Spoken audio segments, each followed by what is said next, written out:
கர்த்தராகிய இயேசு கிறிஸ்துவின் நாமத்தில் அன்பின் வாழ்த்துக்கள். சங்கீதம் 22:30.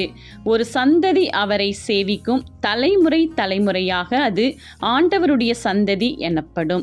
பிரியமானவர்களே, நாம் சந்ததியாய் அவரை துதிக்க வேண்டும், அவரை போற்ற வேண்டும் என்று தேவன் நம்மிடத்தில் எதிர்பார்க்கிறார். நாம் எப்படி இருக்கிறோம்? சற்று நாம் சிந்தித்து பார்ப்போம்.